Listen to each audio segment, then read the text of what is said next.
Before we get started, I want to acknowledge that this episode contains discussions of childhood sexual trauma, suicidal ideation, and mental health challenges. Please listen with care. Have you ever felt like you're doing everything you can to hold it together on the outside, but inside you're carrying something so heavy it feels impossible to name, let alone share? This week, I talk with Jesse Cody, founder of Hike the Good Hike, about his incredible journey from hiding deep emotional pain to finding healing, purpose, and community through hiking. At age 40, with no outdoor experience and no real hope for the future, Jesse set out on the Appalachian Trail, and what started as a physical challenge quickly became a lifeline. In this conversation, Jesse opens up about the trauma he carried for decades, the moment he chose to live, and how telling the truth step by step helped him rewrite his story. We also talk about the mental health crisis facing men and boys today, why nature is such a powerful ally for healing, and how one man's willingness to speak up is inspiring others to do the same. Thank you so much, as always, for listening. Welcome to the Impostor Syndrome Files. My name is Kim Meninger, and as an executive coach and former high-tech leader, my personal mission is to help professionals overcome imposter syndrome so that you can advance your career with confidence. Each week, I interview a new guest who brings a powerful perspective to this conversation, including personal stories, best practices, and new insights.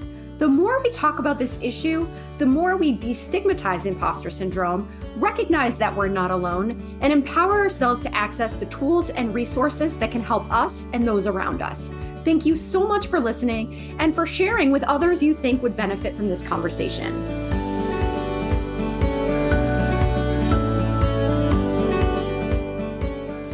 Welcome, Jesse. I'm so excited for you to be here today. I would love to start by inviting you to tell us a little bit about yourself. Absolutely. Well, first off, Kim, thank you for having me on your program. I greatly appreciate that. My name's Jesse Cody. I'm the founder and president of Hike the Good Hike, which is an organization that's based out of Santa Fe, New Mexico, though I am originally from Cambridge, Mass, kind of your neck of the woods. Yes. My organization, essentially what we do is we try to use storytelling and bring attention to how being in nature can benefit your mental health.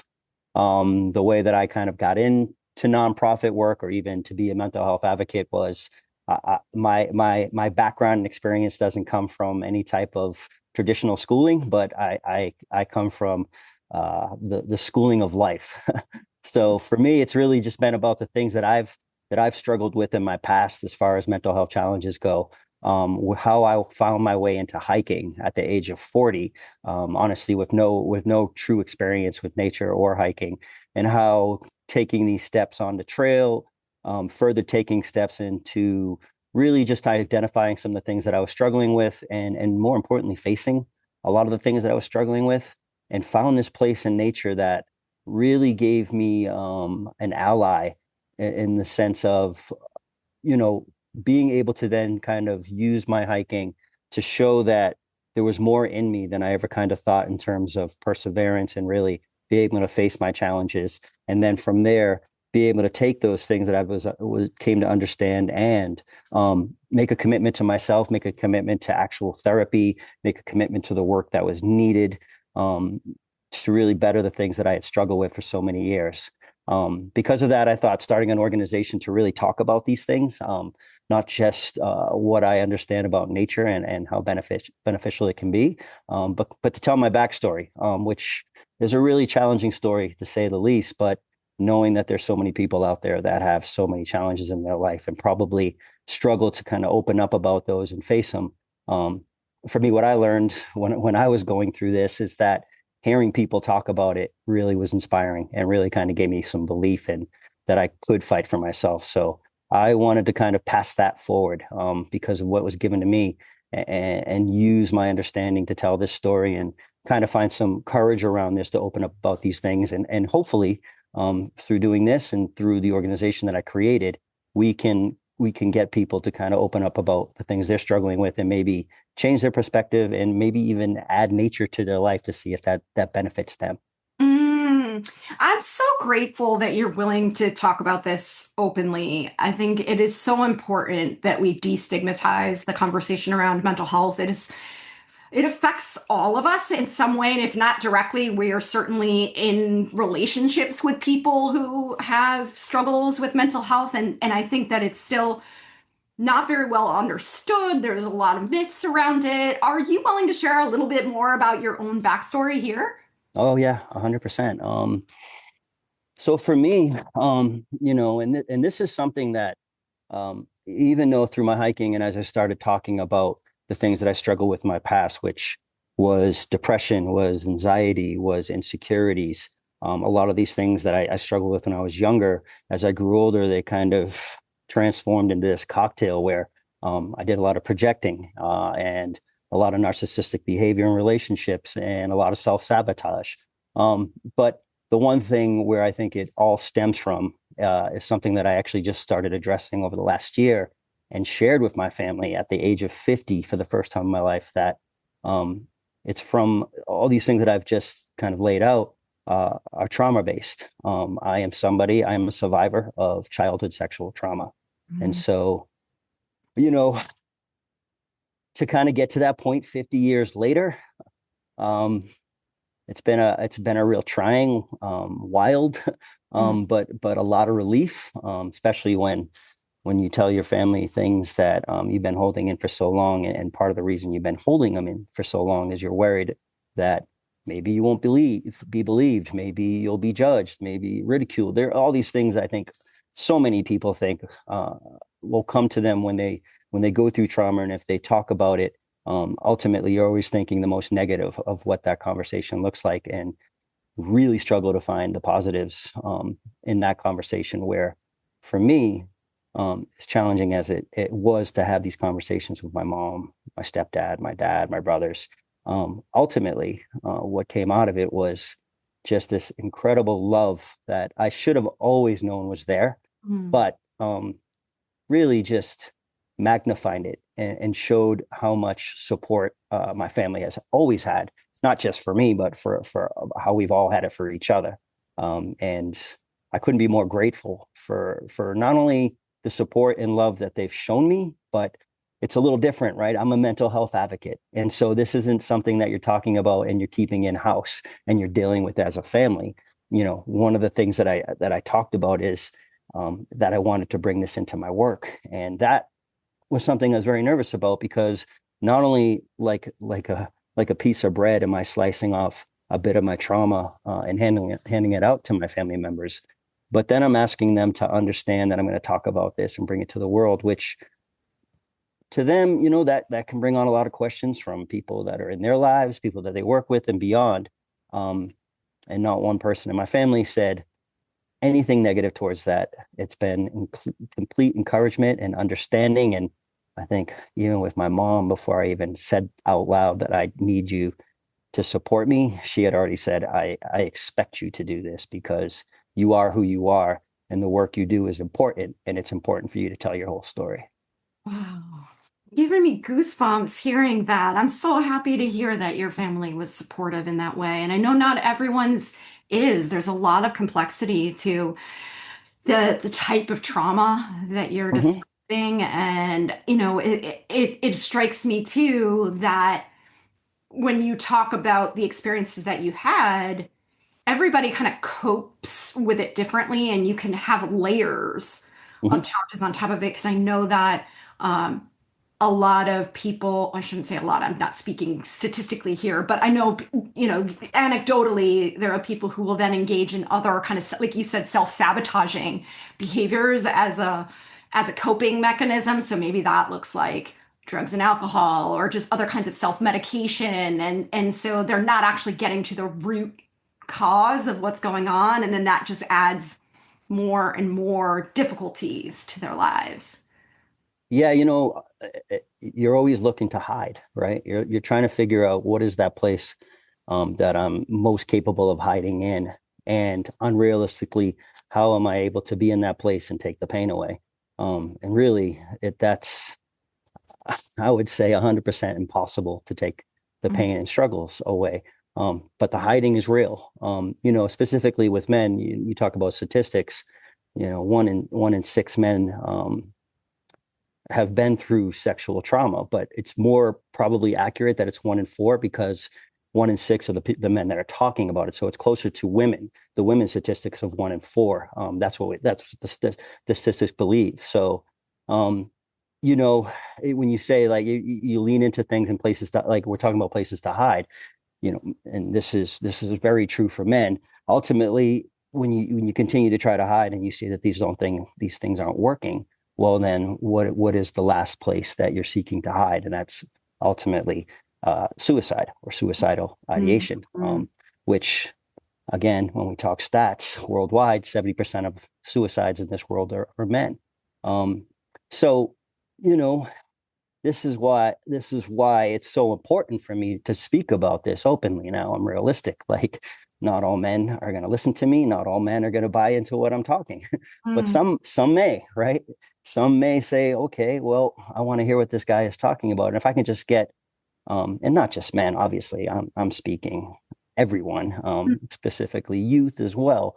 If they're willing to listen, well, maybe then I'm able to kind of change their perspective, even in the slightest way, to take a chance on themselves, or like I like to say, take a leap and take some steps forward. Yeah, I think that that's such a great perspective too, is that if you can just help even one person, it's worth it, right? And you never know who's going to resonate with you because you have a different story than other mental health advocates. And Mm-hmm. and even let's talk a little bit about the element of nature in your work because you mentioned you didn't have a history of hiking. And so I'm curious, how did you even stumble into that? How did you even get into hiking? Yeah, it's quite a story. As I said, I grew up in Cambridge. A majority of my life was in the Cambridge, Boston area. I also lived in New York City for 5 years. A majority of my life, young adulthood and on, was in the restaurant bar business. Ran a nightclub in Times Square for a couple of years. So I always say my jungles were very different before I discovered nature. um, and when I was turning 40, I was going into that birthday party just probably in the worst place that I had been in my life. And, I was really more so trying to find courage to take my life. And so my family and friends put together a gathering, and I truly believe that that was going to be my last birthday party. So I wanted to make the best of it. I said, just go in, man, check everything at the door, enjoy this time, man, enjoy everything that they've done for you. And what came out of that was not only was I putting myself in this place to try to enjoy this. But what happened within the party is because there was a collection of 50, 60 people who loved me, right? Like from family, from friends, even ex-girlfriends who, truth be told, I put through hell at one point or another, were still at my party to celebrate me. And I remember thinking to myself, man, the things that you've done for them to even be here, open your eyes. But I Mm. had to open my eyes even wider because there was just so much love around me. And I had this moment where I was like, how does someone who has so much love in their life want to take their life? And what have I done for myself? Who have I asked help from? When have you given therapy an actual attempt and invested in it? You've actually done really nothing to try to help yourself. All you think is the best place for you to be is gone. But Mm. what if you tried to stay? And what if you actually gave an effort? And that really stuck with me for a while. Came out of that party and I started thinking to myself, like, what are the steps that I have to take? And I knew right away I needed to get out of the business. I needed to get out of the restaurants and bars. That just wasn't a healthy place for me. Um, and from there, I just had this overwhelming feeling that I had to go somewhere.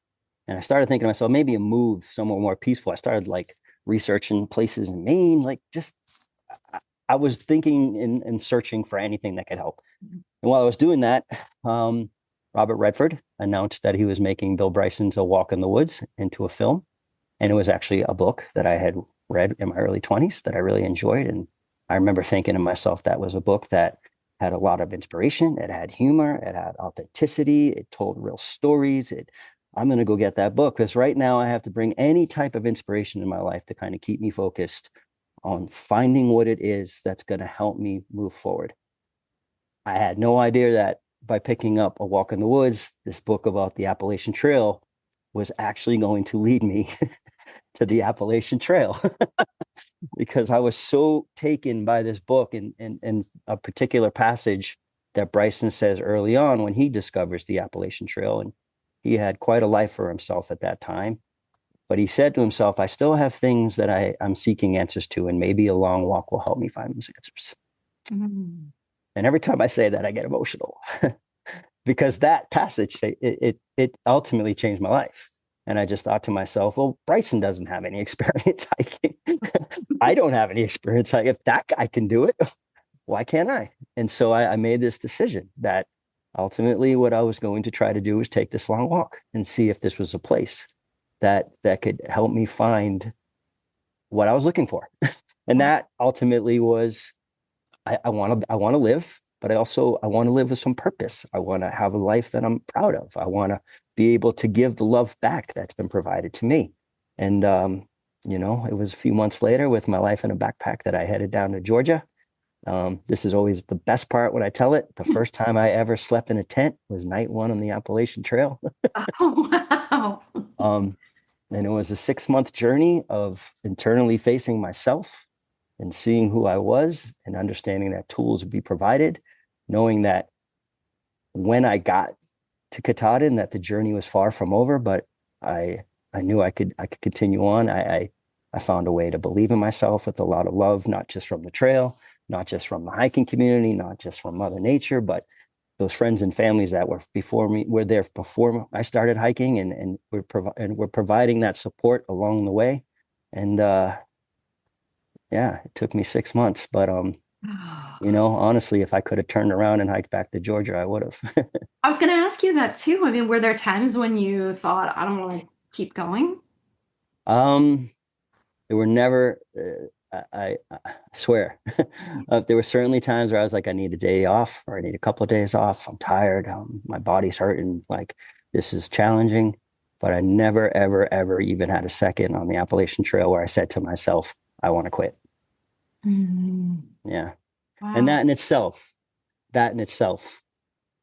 I was very aware of that, and I didn't have to fight it. And I kept thinking to myself, all I've wanted to do the last 10, 20 years is quit. And now I'm taking on the most challenging thing I've ever taken on. And I don't want to quit. And I had to really pay attention to that. Yeah. Well, and the mental and physical strength that's required to go through something like that too really strikes me as impressive given how close you were to giving up, right? And Mm, and if you're not an avid hiker, but I can imagine that's got to be strenuous and exhausting and just a lot of work for your body. Right? yeah. Yep. Wow. Yeah. So I'll tell you this though. And I was not in physical shape and obviously not in mental shape. I came at this like I'm gonna learn along the way and I'm gonna work my way into shape. But years prior, when I was a high school kid, I was an elite track and cross country athlete. I was a 7-time Massachusetts state champion. And so I kept telling myself going into it and early on, somewhere inside of you is that young guy. Now you're gonna lose weight and you're gonna get stronger and so you can fight through this because you know how to do that. It's still there somewhere. You just got to find it. And I think just planting that seed even before I took on the hike was very beneficial to get through the first 6, 7 weeks of the AT. I love that because I was going to ask you about that too. Of were there things that you kind of used as anchors to keep you going? Obviously you had the motivation and you really wanted to do it, but were there other things that kind of kept you believing in yourself, right? Yeah, well, right from the bat, I reached out to a website called the Dusty Camel, and they offered space for bloggers, and so I reached out to them and I said, I'm hiking the Appalachian Trail and I want to blog. I want to have a blog piece up every week, and I want to share it with the world, and I want to post on social media, and a lot of ways that was just another way to make sure I'm keeping accountability. Right? Is that it's a lot harder to quit when people are paying attention. That's right. um I know, and oddly enough, like that was an important part. But what I learned early on, because of social media and because of blogging, I really enjoyed telling the story as I went. And I think that's when I, even though it took me a couple of years after the AT to truly start opening up and becoming a mental health advocate, I really found this love for telling the story, and it showed. I was like, I never knew I had an ability to be a storyteller. And so, not was it, it didn't just become this like thing of like, this is going to hold you accountable. You don't want to quit because you don't want people to see that. It became something that I really enjoyed. So I didn't want to stop telling the story, Wow. and so working my way through it, I was being really honest, again, not so honest that I was telling people about what was going on deeply in my mind, but I was sharing the highs and lows of the Appalachian Trail and telling it like it is. And sometimes, I'd make a video and post it on Facebook and say, hey guys, I need a pick me up. I'm having a couple hard days. And boy, man, the responses you'd get from that, you'd come out of that like, that's exactly what I needed. There's the gasoline that I needed for my tank. And so, between that, and just, the reality is, Kim, is that somebody asked me this recently in a Q&A, what was plan B if the Appalachian Trail didn't work out? And I said, plan B was I was going to take my life. And I didn't want to take my life. So I was going to get to Maine. There was no other option. Like if it took me a year, if I had to hike in snow, I was going to get to Maine. And honestly, Kim, the whole time, I truly believed that it was going to provide me with what I was looking for. So I think when you are so invested into that belief and taking the accountability and doing things that you love while you're out there, it's hard for it not to work. Mm. You've gotta be convinced that it's going to work and almost manifest it in a way, right? And that's kind of how I went about it without even knowing that's what I was doing. It took me years to look back and be like, man, I Yeah. manifested a lot of that, but it Yeah. worked out. Well, how did it feel to get to Maine? Like, what was that like to reach the goal? I mean, it was the most gratifying feeling I ever had in my life. And I just shared with you the things I was able to accomplish as a high school runner. You would think, well, you did all these things. And I'm like, yeah, but nothing, even to this day, nothing, I don't know if anything can match or be bigger than what I felt climbing Katahdin and hitting the terminus. I had been hiking with the group for a couple months going into Katahdin, and as we climbed it, I said to him, I'm going to fall back a little bit and take some time to myself as I reach the summit because I want to reflect. And I literally had a conversation with the Appalachian Trail, and I thanked it because it provided a lot, and it was a lot of tough love, and it was a lot of challenges that it believed that I could overcome. And after these thank yous and emotional, almost like conversation, almost hearing the trail speak back to me, I said, I understand why you brought me here. I understand why you gave me this opportunity to finish it, because what that is it's not that you wanted me to keep this to myself. Mm. That somehow, some way, I'm here to take what you've given me and share it with the world. And I made a promise I would do so, and I would dedicate my life to talking about what I learned out here, and I would continue on. And certainly, at that point, I didn't know what it all looked like, but I knew the most important thing was I had to keep hiking, and Mm. that if I kept hiking, everything would materialize. Wow.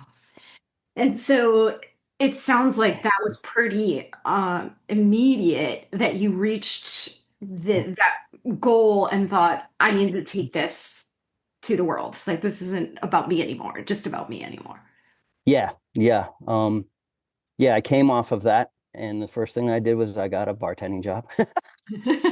But I found a place that closed at 11 o'clock at night. Oh, there you go. And I knew that I had such a different mindset that I could go in, do my job, and at the end of the night, I could go home. And Mm. that I was using that to make money to save up for my next hike. And while I was doing that, I was thinking about what's the next hike look like and what does it mean in terms of this journey and the progress. And so that was 2017 where I took on the Pacific Crest Trail. And what I decided going into that is while I'm doing this, I'm going to continue to blog. I created my own website to blog, and I'm going to start talking about the things that I struggled with, why I ultimately ended up on trail. Now, I had to share that with my family beforehand. And again, it wasn't everything, but it was a good start because I did ultimately sit down and say, I need you to know why I found my way to trail. That suicidal ideation was a big role in my life, that there was behavioral issues and relationships and I just came clean in a lot of ways. And then I said, and these are things that I think are important to talk about. And I think that stage for me is hiking to talk about it.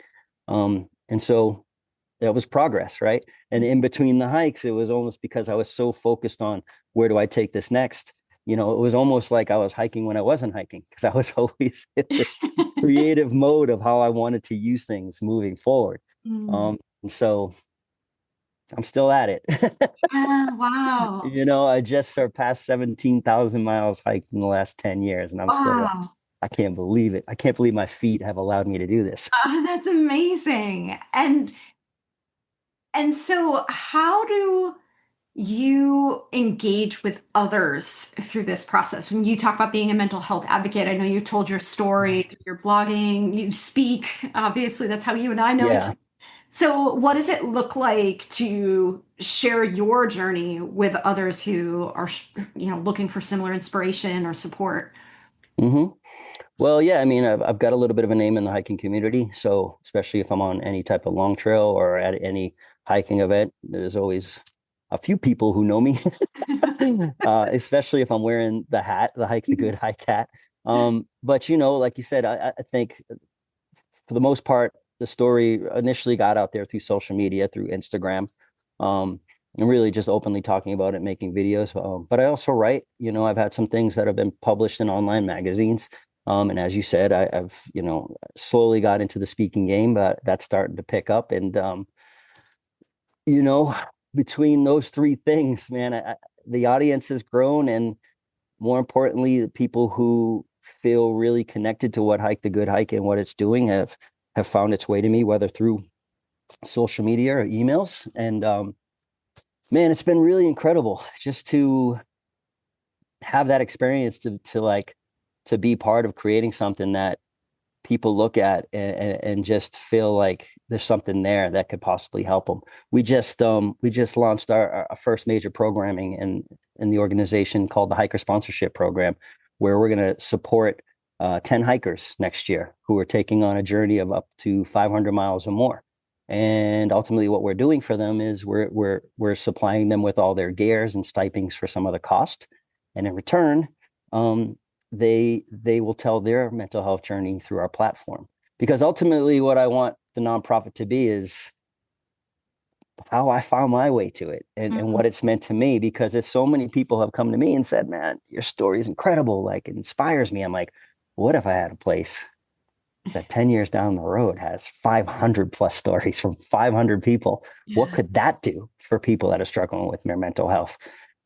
Because I'm so inspired, right? Like the amount of people that come to me or the things that I read or the things I see on social media, I feel so inspired. And I wanted just to be part of creating something that was ultimately a hub for what I've experienced and what so many other people are experiencing.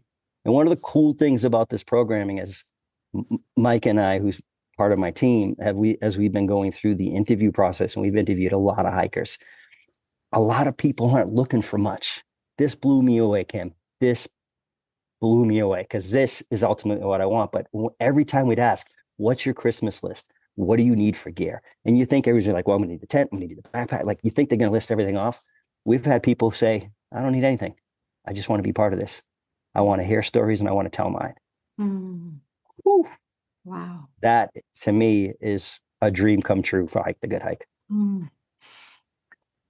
I am so inspired, and I think listening to you, it's particularly, I think, timely, and I don't know how much you identify with or tune into the conversation around the crisis around boys and men Oh, these yeah. days. And, I feel like it's so important that white men in particular are talking about their own struggles because I think that there's a belief or a misconception that you guys have it all figured out and we're all living in your world, right? And I think that perception puts a lot of pressure on men and younger boys, and I'm raising two boys myself, and I just think giving younger boys and men access to support resources that they can identify with more so than like maybe someone like me who's not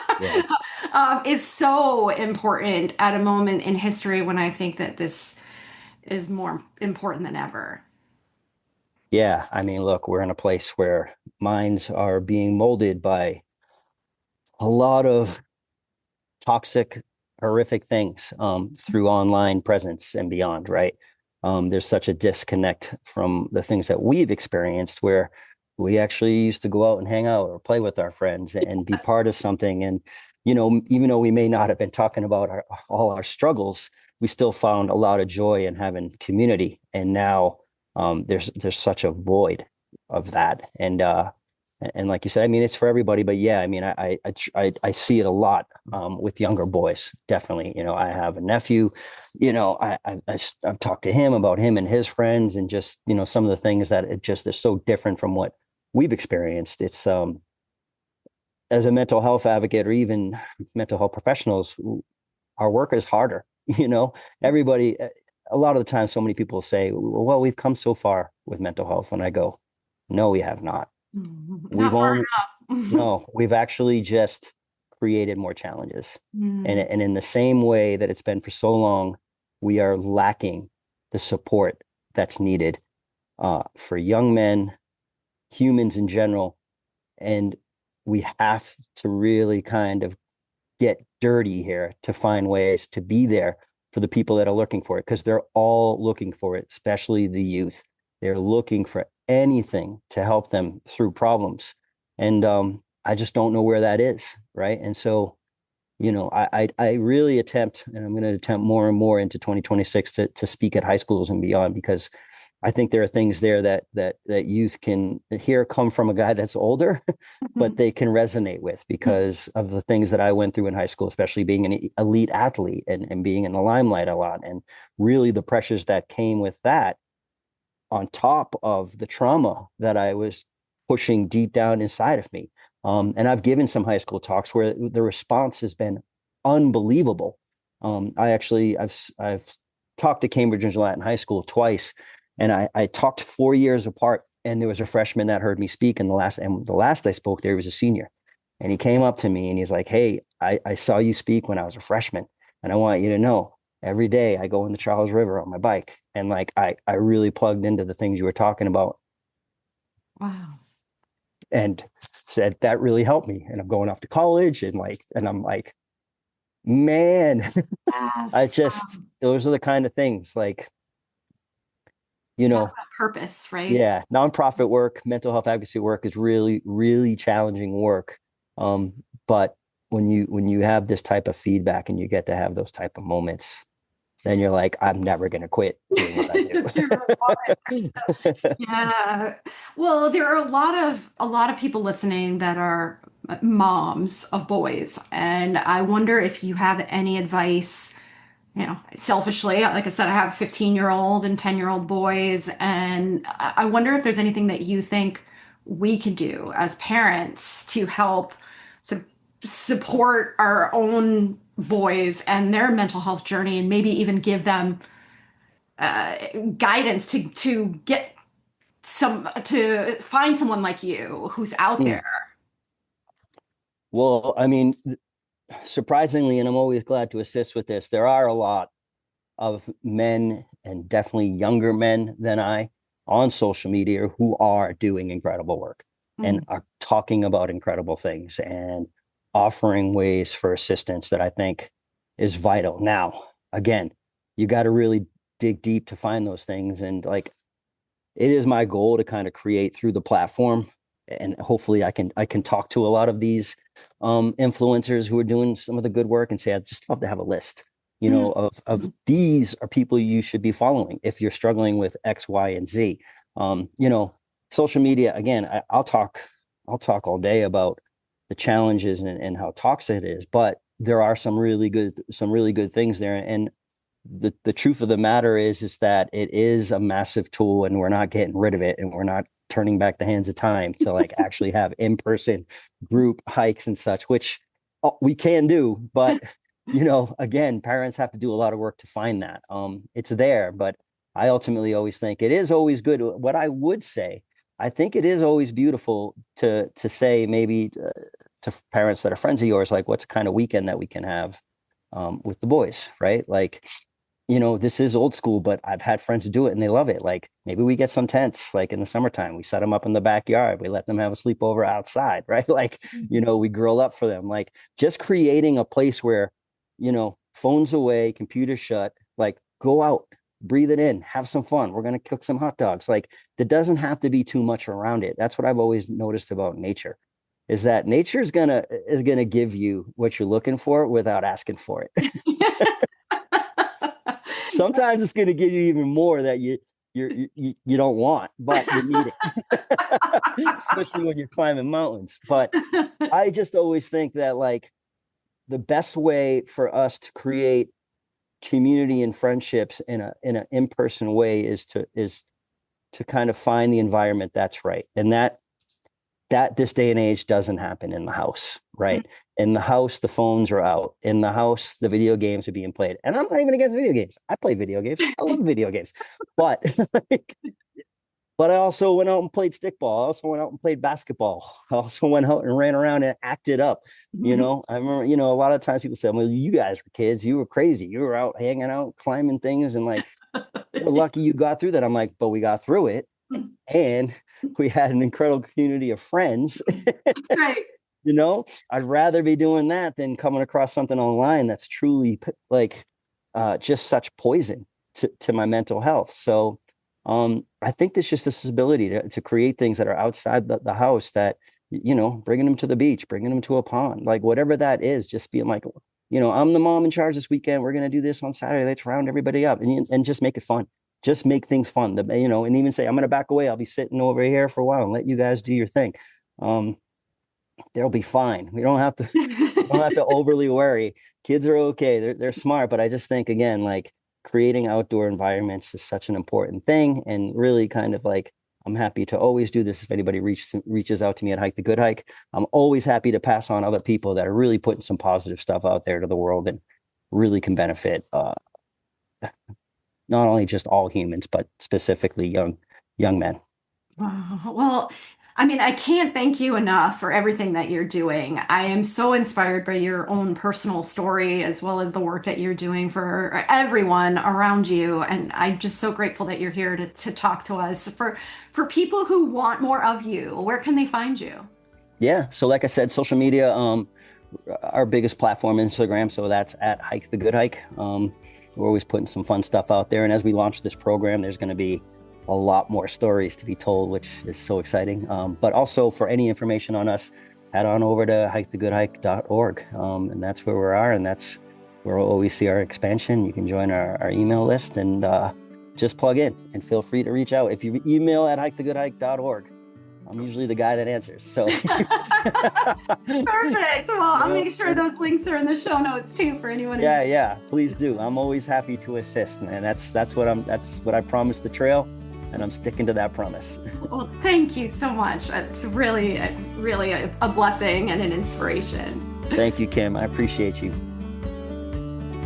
Thanks so much for listening to the Impostor Syndrome Files. If you would like to continue this conversation in a safe and trusted space, I would love for you to join my virtual discussion group every Thursday at 12 p.m. Eastern. For the past several years, the group has been limited to women, but it is now open, regardless of gender, to anyone who is interested in exploring and troubleshooting common workplace challenges, building better awareness of ourselves and others, and becoming more inclusive allies at work. Check out the show notes for more info on how to find us, and please join us next week for another episode of the Impostor Syndrome Files.